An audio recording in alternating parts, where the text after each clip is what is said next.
नमस्कार, मैं रवीश कुमार। भारत के राजनीतिक दल संवैधानिक मूल्यों की रक्षा के मामले में लगातार निराश कर रहे हैं। यह बात सत्ता और विपक्ष में बैठे तमाम दलों पर लागू होती है। राजनीति का काम है कि वह समाज में मौजूद धार्मिक और जातिगत संकीर्णताओं के खिलाफ स्टैंड ले, इन संकीर्णताओं को खत्म करने का साहस दिखाए। आर्टिकल 15 के तहत संविधान नागरिकों के साथ धर्म, जाति, नस्ल या जन्म के स्थान इत्यादि आधार पर भेदभाव की इजाजत नहीं देता है, लेकिन आए दिन इस आधार पर भेदभाव की राजनीति खड़ी की जा रही है, वो भी भेदभाव दूर करने के नाम पर ही। आर्टिकल 51A के अनुसार हर नागरिक का यह कर्तव्य होगा कि वह मानवतावाद, वैज्ञानिक चेतना और जिज्ञासा को बढ़ावा दे और सुधार करे। आए दिन कई राजनीतिक मुद्दे धर्म और भीड़ के नाम पर खड़े किए जा रहे हैं, जो सरासर हमारे संविधान के आर्टिकल 15 और आर्टिकल 51A के खिलाफ है। हमारी राजनीति और हमारा मीडिया भीड़ की आड़ में अपनी बुजदिली छिपा रहा है और संवैधानिक दायित्वों से दूर भाग रहा है। हमारी राजनीति, जिसमें विपक्षी दल भी शामिल है, इतनी कमजोर हो चुकी है कि वह वैज्ञानिकता और तार्किकता के तमाम मोर्चों से भाग खड़ी नजर आती है। जो मैदान में डटा है वो मीडिया और भीड़ के सहारे उन संकीर्णताओं को संभावनाओं में बदलने में लगा है। इन सब के बीच उम्मीद अदालतों से है, जो 73 साल पुरानी संवैधानिक नैतिकताओं को ढोती नजर आती हैं। ढोने का मतलब यही है कि कोई है जो सही है और तार्किक बातें कहने की औपचारिकताएं पूरी कर रहा है, लेकिन राजनीति उसे अनसुना कर आगे बढ़ जाती है। इन सब के बीच इलाहाबाद हाई कोर्ट ने अपनी ही अदालत के हाल के 2 फैसलों को पलटकर संवैधानिक साहस का परिचय दिया है। अब इम्तिहान राजनीतिक दलों का है कि वे लव जिहाद और धर्मांतरण के नाम पर खड़े किए जा रहे बोगस आधारों के खिलाफ बोल पाते हैं या नहीं। जनता के बीच जाकर ऐसी बोगस चीजों के भय की राजनीति के खिलाफ संवाद करने की हिम्मत उनमें है भी या नहीं। इलाहाबाद हाई कोर्ट एशिया का चौथा सबसे बड़ा और सबसे पुराना हाई कोर्ट। 1868 तक इसका नाम high court of north western province था। 1869 में आगरा से इलाहाबाद आ गया। 1911 में इस इमारत की नींव रखी गई, 16 में तैयार हो गई। गर्मी के कारण इसकी छतों पर दोहरी छत है। इलाहाबाद की मशहूर टाइल है जो भीतर ठंडक बनाए रखती है। इतनी खूबसूरत और ऐतिहासिक इमारत में बैठकर यहाँ 2 ऐसे फैसले दिए गए थे जिसे यहाँ की एक बेंच ने कानून की परंपरा के अनुसार खराब बताया है। इसी सितंबर में यहाँ से एक फैसला आया था। प्रियांशी अदालत से मदद मांग रही थीं कि रिश्तेदार उनकी शादी में दखल देना बंद करें, इसके लिए फैसला दीजिए। कोर्ट ने 2014 के एक फैसले का हवाला दिया और प्रियांशी की याचिका ठुकरा दी। कहा कि सिर्फ शादी करने के लिए अगर धर्म परिवर्तन किया जा रहा है तो ये मान्य नहीं है। प्रियांशी मुस्लिम थी और एक हिंदू व्यक्ति से शादी करने के लिए 1 महीने पहले हिंदू धर्म अपना लिया। यह फैसला जस्टिस महेश चंद्र त्रिपाठी की सिंगल बेंच ने दिया था। प्रियांशी के मामले में 2014 के जिस फैसले का हवाला दिया गया, उसमें कहा गया था कि किसी लड़की का किसी लड़के के कहने में आकर बिना इस्लाम में आस्था और विश्वास के इस्लाम धर्म अपना लेना मान्य धर्मांतरण नहीं है और इसलिए ऐसी शादियां कुरान के खिलाफ हैं। इलाहाबाद हाई कोर्ट के जस्टिस विवेक अग्रवाल और जस्टिस पंकज नकवी की बेंच ने इन दोनों फैसलों को पलट दिया और कह दिया कि ऐसे फैसले अच्छे कानून की बुनियाद नहीं रखते हैं। इस संवैधानिक खंडपीठ ने कहा कि अदालतें और खासकर संवैधानिक अदालतें आर्टिकल 21 के तहत किसी व्यक्ति को मिले जीवन और स्वतंत्रता की रक्षा के लिए बनी हैं। कोई व्यक्ति किसी भी धर्म का पालन करे, लेकिन किसी के साथ रहने का अधिकार उसके जीने और निजी स्वतंत्रता के अधिकार से अभिन्न रूप से जुड़ा हुआ है। किसी के निजी संबंधों में दखल देना 2 व्यक्तियों के पसंद की स्वतंत्रता के अधिकार का गंभीर उल्लंघन, अतिक्रमण माना जाएगा। हम यह नहीं समझ पा रहे हैं कि अगर कानून एक लिंग के 2 लोगों को भी साथ रहने की इजाजत देता है तो न तो कोई व्यक्ति, न परिवार और यहां तक कि राज्य भी 2 वयस्कों के संबंधों को लेकर आपत्ति जता सकते हैं जो अपनी मर्जी से साथ रह रहे हैं। ऐसा करना उनके मौलिक अधिकार का अतिक्रमण होगा। इलाहाबाद हाईकोर्ट ने कहा कि 2 परिपक्व व्यक्तियों को अपने जीवन साथी के चयन में पसंद की स्वतंत्रता हासिल है और इसका सीधा संबंध जीवन और निजी स्वतंत्रता के अधिकार से है। इसमें धर्म आड़े नहीं आता है। हिंदी में मतलब यह हुआ कि शादी 2 लोगों की पसंद का मामला है, धर्म का नहीं। इतनी स्पष्टता के बाद भी क्या धर्मांतरण और लव जिहाद के बोगस रास्ते से अपनी पसंद से रिश्ते बनाने के संवैधानिक अधिकार को कुचलने का प्रयास किया जा रहा है, ये सवाल है। इलाहाबाद हाईकोर्ट ने कहा कि हम प्रियंका खरबार और सलामत को हिंदू और मुसलमान के रूप में नहीं देखते हैं, हम उन्हें दो वयस्क के रूप में देखते हैं जो अपनी मर्जी और पसंद के कारण 1 साल से शांतिपूर्वक रह रहे हैं। यह कहते हुए कोर्ट ने प्रियंका के परिवार की तरफ से सलामत के खिलाफ दायर एफआईआर रद्द कर दी और कहा कि कोई अपराध ही नहीं हुआ है। यहां तक कि पिता ने बेटी के घर जाने की इजाजत मांगी थी। इस पर अदालत ने कहा कि जब बेटी वयस्क है तो यह उसकी इच्छा पर है कि वह किससे मिलना चाहेगी। बेशक अदालत बेटी से उम्मीद करती है कि वह अपने परिवार के साथ शिष्टाचार निभाए और उसका आदर करे। कोर्ट ने कहा है कि चूंकि 19 अगस्त 2019 से दोनों ये लोग शादी करके एक साथ रह रहे थे और इसमें प्रियंका के पिता द्वारा एफआईआर करके इसमें एफआईआर पास्को एक्ट में कराई गई थी और चूंकि दोनों बालिग हैं, एक साथ रह रहे हैं, शादी करके रह रहे हैं, इसमें दखल नहीं दिया जा सकता और एफआईआर को रद्द करते हुए कोर्ट ने पूर्व में माननीय उच्च न्यायालय से एकल पीठ के द्वारा दिए गए नूरजहां बेगम और प्रियांशी वाले मामले को भी सहमति जताई, जिसमें कोर्ट ने कहा था कि शादी के लिए धर्म परिवर्तन करना अवैध है और ऐसी शादी अवैध है। सिनेमा और सीरियल में भारतीय विवाहों और परिवारों की जो तस्वीर होती है उसे परंपरा और आदर्श के रूप में पेश किया जाता है, जबकि समाज को पता है कि इस तस्वीर के पीछे लाखों और कई बार करोड़ों रुपए का सौदा होता है। तब जाकर दोनों समधी एक फ्रेम में मुस्कुराते हुए फोटो खिंचाते हैं। विश्वगुरु इंडिया की यह सच्चाई इतनी क्रूर है कि मैं कई ऐसे प्रसंग जानता हूं जब परिवार का मुखिया ऐसे टॉपिक पर प्राइम टाइम बदल देता है, क्योंकि वह अपनी बहू के साथ बैठकर इस सच्चाई को झेल नहीं पाता है कि वह दहेज देने के बाद ड्राइंग रूम में बैठने की अधिकारी हुई है, मालकिन जिसे कहते हैं। अब यहीं पर संविधान हमें अधिकार देता है कि समाज की संकीर्णता से लड़ना है, भिड़ना है, मगर राजनीति इसे दूसरी तरह से देखती है। वह इस संकीर्णता का लाभ उठाती है। वह जानती है कि शादी सिर्फ एक रिश्ता नहीं है, बल्कि करोड़ों रुपए का अवैध धंधा भी है, जिसे बनाए रखने के लिए पारिवारिक व्यवस्था का नाम दिया जाता है। इस सौदे से कई तरह की असुरक्षाएं जुड़ी होती हैं।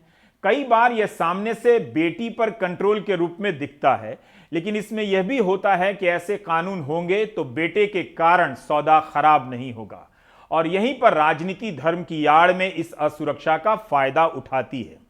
इस बात को लेकर किसी को भ्रम में नहीं रहना चाहिए कि आज अगर कोई मुख्यमंत्री कह दे कि वह इंटरकास्ट मैरिज को बैन करना चाहते हैं तो मान लीजिए कि समाज का बड़ा हिस्सा सपोर्ट कर देगा। सबसे पहले कौन सपोर्ट करेगा बताने की जरूरत नहीं। अब इसमें कुछ दिक्कतें हैं। इंटरकास्ट शादियां बैन करेंगे तो आप अंबेडकर जयंती के मौके पर उनके फोटो के सामने खुद को सबसे बड़ा अनुयायी कैसे बताएंगे, या दुनिया में प्रगतिशील होने का ढिंढोरा कैसे पीटेंगे, ढोंग कैसे करेंगे। इसलिए जाति को छोड़कर यह खेल धर्म के नाम पर खेला जाता है। धर्मांतरण और लव जिहाद का बोगस वितंडा खड़ा किया जाता है। लव जिहाद के नाम पर कानून की बात से जाति तोड़ने से घबराया समाज राहत महसूस करता है। कम से कम एक रास्ता तो बंद हुआ। इसलिए कोई सरकार इंटरकास्ट मैरिज को लोकप्रिय बनाने का अभियान नहीं चलाती है, विज्ञापन नहीं देती है। चाहे वो लोहिया के अनुयायी हों या अंबेडकर या गांधी के, उनकी सरकार भी विज्ञापन नहीं देती है जिनके अपने कोई महापुरुष नहीं हैं, जो हर महापुरुष को अपना गुरु बताते चलते हैं। इलाहाबाद हाईकोर्ट ने इस फैसले के साथ तमाम अदालतों पर एक नैतिक दायित्व डाल दिया है कि आने वाले वक्त में उन्हें संविधान के साथ कैसे खड़ा होना है। हाल के प्राइम टाइम में फैजान मुस्तफा ने यही बात कही थी कि कोर्ट से लेकर राज्य तक को ऐसे मामलों में पड़ना ही नहीं चाहिए। हमारा निजी स्वतंत्रता का अधिकार अनुच्छेद 21 में है। उसमें निजता के तहत 3 तरह की स्वतंत्रताएं हैं। आप क्या खाते हैं, खान पान की स्वतंत्रता। आप क्या अपनी पर्सनल रिलेशनशिप में फैसला करते हैं, किससे विवाह करना चाहते हैं, किसके साथ जीवन यापन करना चाहते हैं, ये आपका एक निजी और पर्सनल फैसला है।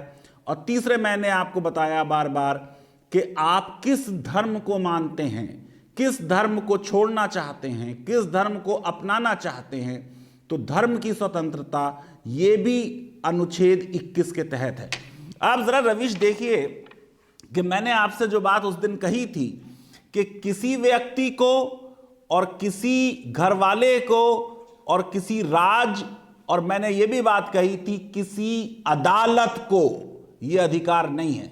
उन्होंने कहा हमें को इससे मतलब नहीं है कि हमारे सामने कोई हिंदू है या कोई मुसलमान है, हमें इस बात से मतलब है कि दो व्यक्ति हमारे सामने हैं, वो दोनों व्यक्ति वयस्क हैं, उन दोनों व्यक्तियों ने अपने जीवन साथी को चुन लिया है। किसको उन्होंने चुना, कैसे उन्होंने चुना, क्यों उन्होंने चुना, इस पर अदालत नहीं बैठेगी। मैं ये समझता हूं कि पर्सनल लिबर्टी जूरिस्प्रूडेंस पे ये एक बहुत बड़ा निर्णय है, और जो मध्य प्रदेश की सरकार लव जिहाद पर एक कानून लाने का प्लान बना रही है, मैं समझता हूं कि अब उनको अपनी उस योजना को छोड़ देना चाहिए। अंतर धार्मिक शादियां भारत में वैसे ही बहुत कम होती हैं, नाम मात्र की, लेकिन बहस से लगेगा कि यहां रोज ही शाम होते होते एक धर्म की संख्या घट गई और एक की बढ़ जाती है। केरल में एनआईए भी, नेशनल इन्वेस्टिगेशन एजेंसी भी, हिंदू मुस्लिम शादियों के पीछे किसी संगठित गिरोह या धर्मांतरण के किसी मकसद को साबित नहीं कर पाई। उत्तर प्रदेश में एसआईटी की जांच भी अभी तक संगठित या जबरन धर्मांतरण के आरोपों को साबित नहीं कर पाई है। कमाल खान की रिपोर्ट देखिए।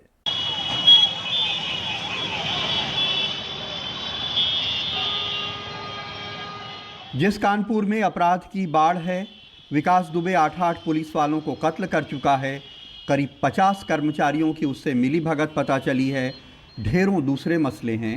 वहां पुलिस की एसआईटी इसलिए बनाई गई थी ताकि जांच हो सके कि हिंदू मुस्लिम शादियां सही हुई हैं या नहीं। ऐसे 14 मामलों की जांच हुई। एसआईटी ने अपनी रिपोर्ट में कहा कि 3 मामलों में बालिग लड़कियों ने मर्जी से धर्म बदला और शादी की। 4 लड़कों ने शादी का वादा कर मोहब्बत की लेकिन शादी नहीं की। 3 मामलों में शादी करने को लड़कों ने अपना नाम और धर्म छिपाया।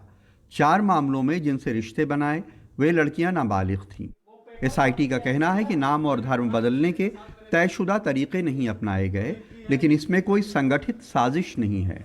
देखिए, अभी जो एसआईटी की हमारी जांच है, इस बात के कोई पुख्ता प्रमाण हमको नहीं मिले हैं कि संगठित रूप से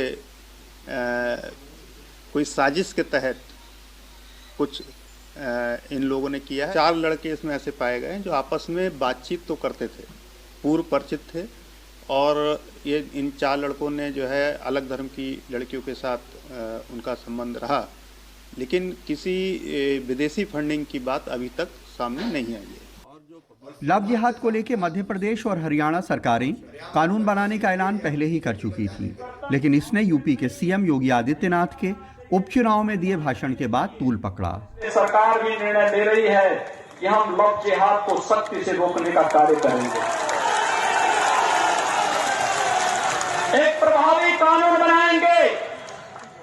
छद्मवेश में चोरी छुपे, नाम छुपा करके, स्वरूप छुपा करके जो लोग बहन बेटियों की इज्जत के साथ खिलवाड़ करते हैं, उनको पहले से मेरी चेतावनी, अगर वे सुधरे नहीं तो राम नाम सत्य है की यात्रा अब निकलने वाली है।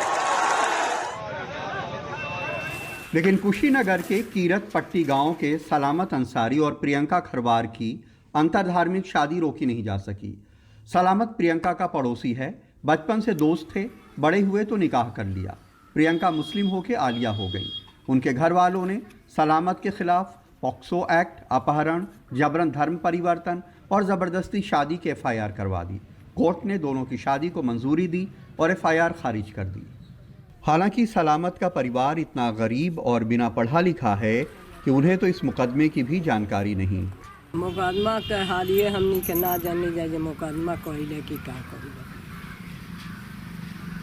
तो परदेश नहीं जात रहा केहू अपने एक तरफा जाने लड़ल है कि का एक तरफा उ कहले रहे हमरा की बार आगे पाछे जे जाऊ करू।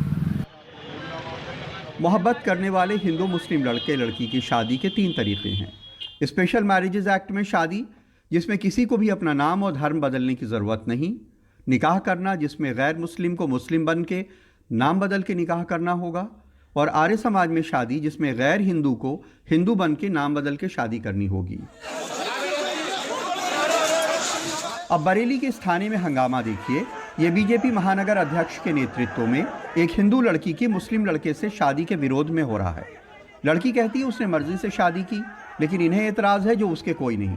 बवाल के बाद लड़का जेल भेज दिया गया। स्पेशल मैरिजेज एक्ट में शादी से पहले लड़के लड़की की फ़ोटो नोटिस बोर्ड पे लगाई जाती है। इसके बाद परिवार और कट्टरपंथी दोनों शादी में अड़ंगा लगाते हैं। और धार्मिक शादी सिर्फ एक ही धर्म के लोगों में होती है, इसलिए इसमें एक को धर्म बदलना होता है। ऐसा मुस्लिम मौलाना भी करते हैं और आर्य समाज भी। आर्य समाज के देवेंद्र पाल इसका तरीका बताते हैं। व्यक्ति स्वेच्छा से डिक्लेरेशन देगा कि मैंने अपना फला मजहब छोड़ करके ये हिंदू धर्म स्वीकार कर लिया है, मैंने वैदिक धर्म स्वीकार कर लिया है, और उसके बाद उसको यज्ञ वेदी पर बैठा करके उसका यज्ञोपवीत संस्कार कराना, ये कराना, तो उसमें ये होता है कि आपका वैदिक धर्म में स्वागत है। मुस्लिम धर्मगुरु कहते हैं कि लव जिहाद नाम की कोई चीज़ इस्लाम में नहीं है।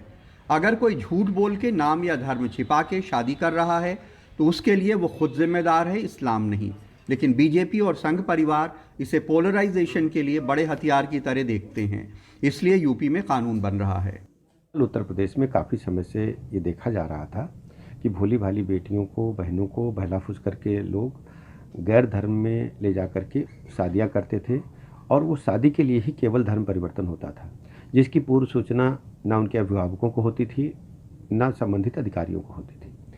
हमारी सरकार ने ऐसी घटनाओं को रोकने के लिए कड़े कानून का प्रावधान करने का मन बना लिया है। इस देश में करीब 67% लोग गाँवों में रहते हैं, जहाँ अंतर्जातीय और अंतर्धार्मिक विवाह ना के बराबर हैं। यह ज़्यादातर शहरों में होते हैं। 2011 की जनगणना के मुताबिक देश में सिर्फ 5.8% लोगों की अंतर्जातीय शादी हुई थी। एक एजेंसी कहती है कि 2.25% लोग अंतर्धार्मिक विवाह करते हैं, उनमें भी ज़्यादातर का इंटेंशन तो सही होता होगा। जाहिर है लव जिहाद कितना बड़ा मसला है, इससे पता चलता है कि एक सियासी मसला है, सामाजिक नहीं। लखनऊ में कैमरामैन विनीत कुमार वर्मा, राजेश कुमार गुप्ता के साथ कमाल खान, एनडीटीवी इंडिया। दरअसल भारत के समाज को समझना है तो देखना चाहिए कि वह बेटियों की हत्या करने से लेकर उनकी पहरेदारी करने के लिए कितनी चालें चलता है। जब रंगे हाथ पकड़े जाने का वक्त आ जाता है तो धार्मिक कैलेंडर का फोटो दिखाने लगता है कि हमारे यहां बेटियां देवी मानी जाती हैं। जी, मेरठ में जिस माता पिता ने अपनी नवजात बेटी को 3 बोरियों के अंदर ठूंस कर फेंका, वो साउथ दिल्ली के उन माता पिता से बिल्कुल अलग नहीं है जो गर्भ में बेटियों को मारने के लिए डॉक्टर का पता करते हैं, फ्रेंड वाले डॉक्टर। अब इस समाज में शादी के नाम पर धर्म और जाति की राजनीति नहीं चलेगी तो कहां चलेगी? लव जिहाद की राजनीति की सोच ऐसे ही मां बाप की सोच की राजनीति है। वैसे बच्ची बच गई है। 3 बोरों में बंद इस नवजात बच्ची को शायद उसके माँ बाप ने ही कूड़े के ढेर पर मरने के लिए छोड़ दिया था। या तो वो ठंड से मर जाती या फिर आवारा जानवर उसे मार डालते। लेकिन उसकी किस्मत थी कि सोमवार दोपहर कुछ लोगों की नजर उस पर पड़ गई। ये उत्तर प्रदेश के मेरठ शहर का वाकया है। लोगों ने तुरंत उसे स्थानीय सरकारी अस्पताल में भर्ती कराया। बच्ची की जान बच गई है और अब वो डॉक्टरों की निगरानी में है। जिस टाइम वो ये बच्ची को लेकर आए हैं तो बच्ची की हालत बहुत ही ख़राब थी। प्लेसेंटा भी उसके साथ ही जो आंवल नाल होती है जुड़ा हुआ था और बदबू जैसी भी आ रही थी बच्ची की, तो हमने उसको सीधे नर्सरी में भेज दिया था। सिक न्यूबॉर्न केयर यूनिट है, स्पेशली बच्चों के लिए, छोटे बच्चों के लिए। बच्ची अब बहुत ही अच्छी बेहतर कंडीशन में है। मेरठ पुलिस अब इस बच्ची के माता पिता को ढूंढ रही है। लिंग भेद खत्म करने की सरकार की तमाम कोशिशों के बावजूद सच्चाई ये है कि कन्या भ्रूण हत्या के मामले अब भी सामने आ रहे हैं। ऐसी कई बच्चियों को हर साल यूं ही मरने के लिए छोड़ दिया जाता है। पिछले ही साल बरेली में ये नन्ही बच्ची एक बड़े घड़े में कब्रिस्तान में जमीन के 3 फुट नीचे दबी मिली थी। लेकिन एक आदमी को अपनी मृत बच्ची की कब्र की खुदाई के दौरान वो घड़े में बंद मिल गई। उस बच्ची को बचा लिया गया। लेकिन इस अभागे समाज में ऐसी किस्मत सभी बच्चियों की कहां होती है? आलोक पांडे की रिपोर्ट, एनडीटीवी इंडिया। ठीक है, हमारा समाज संकीर्ण है, लेकिन यह ठीक नहीं कि हम उसकी संकीर्णता को आस्था और भीड़ के नाम पर स्वीकार करते चले जाएं। राजनीतिक दलों को समाज से आंखें मिलाकर बात करने का जोखिम उठाना चाहिए। अब बढ़ते हैं एक दूसरी खबर की तरफ। अगर हम आपसे कहें कि हरिद्वार में हर की पौड़ी पर 4 साल बाद गंगा नदी की वापसी होने जा रही है, तो आप कहेंगे ये क्या मजाक है, ऐसा कैसे हो सकता है? हर की पौड़ी पर तो जाने कब से गंगा बह रही हैं। हमारे संवाददाता शरद शर्मा की एक खास रिपोर्ट देखिए और जानिए कि कैसे पिछले 4 साल से हर की पौड़ी से गंगा जी को गायब कर दिया गया था। अब कहा जा रहा है कि हर की पौड़ी से गंगा नदी जल्दी बहेंगी। हरिद्वार दुनिया भर के हिंदुओं की आस्था का केंद्र और आस्था के इस केंद्र की धुरी है हर की पौड़ी। मान्यता है कि समुद्र मंथन के बाद यहीं पर अमृत की बूंदें छलकी थी, इसलिए हर 12 साल में यहाँ पर कुंभ का मेला लगता है। जन्म से लेकर मरण तक के तमाम संस्कार इस तट पर होते हैं। इसे मोक्षदायिनी मान लोग यहाँ डुबकी लगाते हैं। लेकिन क्या लोग जानते हैं कि इन दिनों हर की पौड़ी पर जो धारा बह रही है उसका नाम क्या हो गया है? आपके हिसाब से जो जल बह रहा है ये क्या है? ये नदी क्या है? गंगा नदी है। क्या बह रहा है यहाँ से? गंगा जल पानी। गंगा जी। ये गंगा जी आपके साथ? हाँ जी। ये नदी का नाम? गंगा। गंगा जी कंफर्म? आपके हिसाब से भी गंगा। सरकार ने इसका नाम बदल दिया है जी। क्या नाम? अभी हमें पता नहीं है। पता नहीं पता नहीं है। आपको नहीं पता जी? नहीं। गंगा नदी में आस्था रखने वाले सभी श्रद्धावान लोगों की आस्था का पूरा सम्मान करते हुए मैं बताना चाहूँगा कि साल 2016 में हर की पौड़ी से बहने वाली गंगा नदी का नाम बदलकर स्केप चैनल कर दिया गया था। दरअसल दिसंबर 2016 में तत्कालीन हरीश रावत सरकार ने एक शासनादेश जारी कर कहा था कि सर्वानंद घाट से शमशान घाट खड़खड़ी तक, वहां से हर की पौड़ी होते हुए डामकोठी तक और डामकोठी के बाद सती घाट कनखल से होते हुए दक्ष मंदिर तक बहने वाले भाग को स्केप चैनल माना जाता है। यानी बीते 4 साल से उत्तराखंड सरकार के मुताबिक हर की पौड़ी पर लोग गंगा जी में नहीं बल्कि स्केप चैनल में डुबकी लगा रहे हैं। स्केप चैनल? स्केप चैनल? ओह, ये कैसे? ये जहाँ आप स्नान कर रहे हैं स्केप चैनल का नाम? स्केप चैनल का नाम कर दिया है इसका। गंगा का नाम बदल के स्केप चैनल कर दिया। गंगा ही चाहिए, हमें गंगा ही चाहिए, हमें गंगा मैया चाहिए। मैया किसको कहेंगे? इंग्लिश नाम हो गया, अंग्रेजों का नाम हो गया। ये तो अपना जो हिंदू जो रीति रिवाज हमारे भी सब ने पता, हम तो गंगा जी स्नान कर हरिद्वार जा रहे हैं। सरकारें आती जाती रहती हैं, नाम अपने हिसाब से बदलती रहती हैं, उसका कोई फायदा नहीं है। नाम बदलने का तो योगी का काम है, यहाँ तो योगी भी नहीं है। जिस भारतवर्ष में हमने गंगा नदी को माँ का दर्जा दिया है, उसी भारतवर्ष में आज गंगा नदी का नाम बदल दिया गया है, और वो भी हर की पौड़ी पर। ज़रा सोच के देखिए कि कोई अपनी माँ का नाम कैसे बदल सकता है। कांग्रेस की तत्कालीन सरकार ने ये फैसला किया था। बीजेपी की मौजूदा सरकार 3.5 साल से उसी पर अमल कर रही है। हरिद्वार में कुंभ मेला 2021 शुरू होने में अब 2 महीने का समय भी नहीं रह गया है। ऐसे में हरिद्वार का पुरोहित समाज बीते 2 महीने से इस नाम को बदलने के लिए हर की पौड़ी पर आंदोलन कर रहा था। आज 3.5 साल हो गए और कुंभ की इतनी बड़ी तैयारी चारों तरफ हरिद्वार, पूरे हरिद्वार क्षेत्र में चल रही है। उस समय पर भी आने के बाद हमें जब यहाँ पिछले 2 महीने से हम यहाँ धरने पर हैं, उस विषय में अब तक कोई चर्चा वार्ता नहीं हुई। अब जाकर उत्तराखंड सरकार ने ऐलान किया कि 2016 में जिस आदेश से हर की पौड़ी पर बहने वाली गंगा नदी का नाम स्केप चैनल रखा गया, वो आदेश निरस्त कर दिया गया है। जो स्केप चैनल का निर्णय था, आज माननीय मुख्यमंत्री ने उसको रद्द कर दिया है और अगले 2-3 दिन में उसका शासनादेश जारी हो जाएगा। ये जो हमारी एक पुरानी मांग थी, लगभग 3-3.5 वर्षों से हम सभी की मांग चल रही थी, श्री गंगा सभा के माध्यम से समस्त तीर्थ पुरोहित समाज और अन्य सभी गंगा प्रेमी इस मांग को उठा रहे थे। आज उन सभी की ये जो मनोकामना है वो पूर्ण हुई है।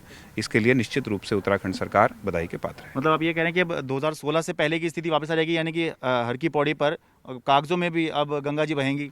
आ जाएगी नहीं, आ गई है। जानकार बताते हैं कि हर की पौड़ी पर बहने वाली गंगा का नाम इसलिए बदला गया ताकि उसके आसपास निर्माण कराया जा सके। दरअसल नेशनल ग्रीन ट्राइब्यूनल का आदेश है कि गंगा के दोनों ओर 200 मीटर के दायरे में कोई निर्माण नहीं हो सकता।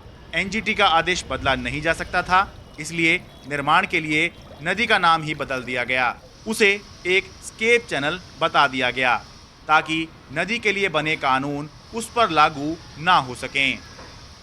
इससे हरिद्वार क्षेत्र के गंगा के किनारे, विशेषतः हर की पौड़ी के क्षेत्र के किनारे जो जितने भी हमारे आश्रम, मंदिर, धर्मशालाएं आदि बने हैं, उनको निश्चय ही काफ़ी कष्ट हुआ, क्योंकि इससे उनके जो दैनिक रोजगार है वो प्रभावित होते थे।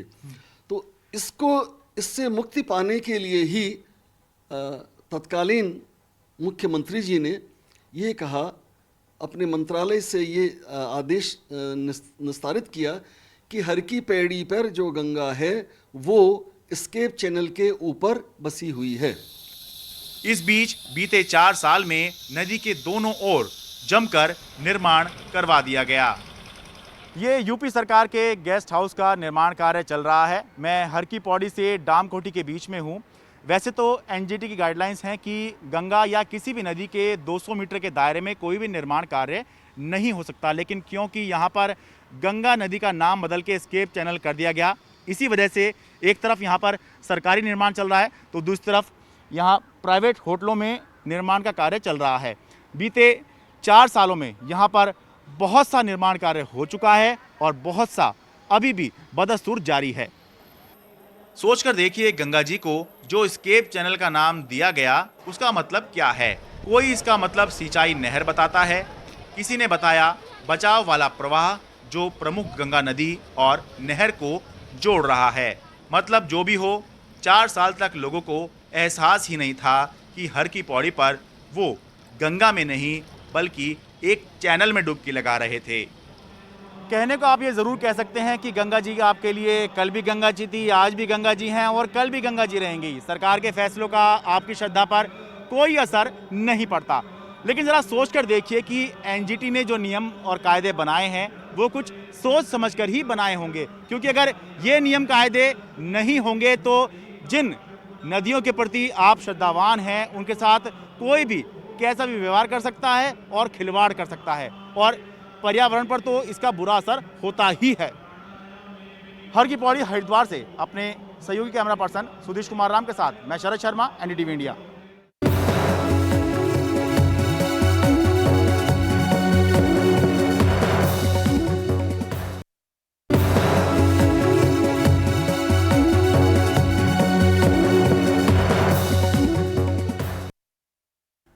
प्रधानमंत्री नरेंद्र मोदी ने कोरोना और वैक्सीन को लेकर कई राज्यों के मुख्यमंत्रियों के साथ बैठक की।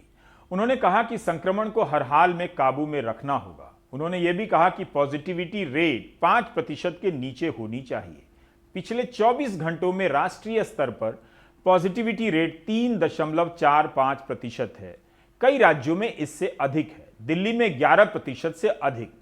पॉजिटिविटी रेट का मतलब है 100 टेस्ट में से कितने लोग पॉजिटिव पाए गए। प्रधानमंत्री ने मृत्यु दर को भी 1% से कम रखने का आह्वान किया है। एक संतोषजनक ऐसा मान सकते हैं। जहां तक कॉन्टैक्ट ट्रेसिंग की बात है, हमारा सारा फोकस 24 घंटे से जी ये आंकड़े तो अभी हमारे सामने प्रस्तुत हुए, ये सारे विषय तो आ गए आंकड़ेबाजी तो जी। अब आपकी दृष्टि से क्या हो रहा है, जो प्रयास उसको रोकने के लिए हम क्या करेंगे, क्या आपने योजना बनाई है, किस प्रकार से हो रहा है। मंगलवार को देश के 8 सबसे ज्यादा कोरोना प्रभावित राज्यों के मुख्यमंत्रियों से प्रधानमंत्री नरेंद्र मोदी ने दो टूक बात की, तीखे सवाल पूछे और सख्ती बढ़ाने के निर्देश दिए। साथ ही आरटीपीसीआर टेस्ट बढ़ाने की भी सलाह दी। हमें ट्रांसमिशन को कम करने के लिए अपने प्रयासों को जरा और गति देनी होगी। टेस्टिंग हो, कंफर्मेशन, कॉन्टैक्ट ट्रेसिंग, डेटा, इन सारी जुड़ी किसी भी तरह की कमी को हमें सर्वोच्च प्राथमिकता देते हुए उसको ठीक करना होगा। पॉजिटिविटी रेट को 5% के दायरे में लाना ही होगा। बैठक में मुख्यमंत्रियों ने प्रधानमंत्री के सामने कई महत्वपूर्ण मांगे भी रखी। दिल्ली के मुख्यमंत्री अरविंद केजरीवाल ने कहा, केंद्र सरकार अपने अधीन अस्पतालों में 1000 अतिरिक्त आईसीयू बेड रिजर्व करे। पश्चिम बंगाल की मुख्यमंत्री ममता बनर्जी ने मांग की कि केंद्र सरकार जीएसटी के बकाया 8500 करोड़ रुपए तत्काल जारी करे। केरल के मुख्यमंत्री ने भी जीएसटी कंपेंसेशन की बकाया राशि जल्दी जारी करने की अपील की, जबकि महाराष्ट्र के मुख्यमंत्री उद्धव ठाकरे ने केंद्र सरकार को सलाह दी कि मौजूदा परिस्थिति में राजनीतिक गतिविधियों को कम करने के लिए जरूरी पहल होना चाहिए। सवाल कोरोना के खिलाफ वैक्सीन का भी उठा। प्रधानमंत्री ने कहा, वैक्सीन को लेकर अब भी कई अहम सवाल हैं। भारत सरकार हर डेवलपमेंट पर बारीकी से नजर रखे हुए हैं, हम सबके संपर्क में भी हैं और अभी ये तय नहीं है कि वैक्सीन की 1 डोज होगी, 2 डोज होगी या 3 डोज होगी। ये भी तय नहीं है कि इसकी कीमत कितनी होगी, उसकी कीमत कितनी होगी, ये कैसी होगी। यानी अभी भी इन सारी चीजों के सवालों के जवाब हमारे पास नहीं है। जो फ्रंट लाइन हेल्थ वर्कर है, यानी कि कोरोना के मरीज के साथ सीधा डॉक्टर्स, नर्स, हेल्थ कर्मचारी, पहले उनको वैक्सीन दी जाएगी जैसे वो संक्रमित ना हो।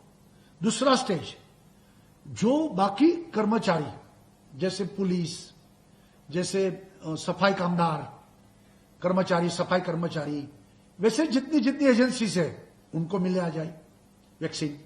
तीसरे स्टेज में ऐसा क्लियर है कि कोरोना का संक्रमण 50 साल से बड़ी उम्र वाले लोगों में ज्यादा हुआ है, तो तीसरा स्टेज में 50 साल से बड़ी उम्र वाले के लोगों को वैक्सीन दी जाए। और चौथा, 50 साल के नीचे जो कोमोर्बिड है, जिनको एक बड़ा रोग लगा हुआ है, ऐसे लोगों को भी वैक्सीन मिल जाए। जनवरी के आखिरी हफ्ते में देश में पहला कोरोना का मरीज डिटेक्ट किया गया था। उसके बाद पिछले करीब 10 महीने में केंद्र और राज्य सरकारों ने मिलकर इस चुनौती से निपटने के लिए कई स्तर पर पहल की है। लेकिन जिस तरह से आज देश में कोरोना के नए मामले बढ़ते जा रहे हैं, उससे साफ है कि कोरोना की चुनौती बड़ी है और इससे निपटना केंद्र और राज्य सरकारों के लिए एक मुश्किल चुनौती साबित हो सकता है। दिल्ली से हिमांशु शेखर, एनडीटीवी इंडिया।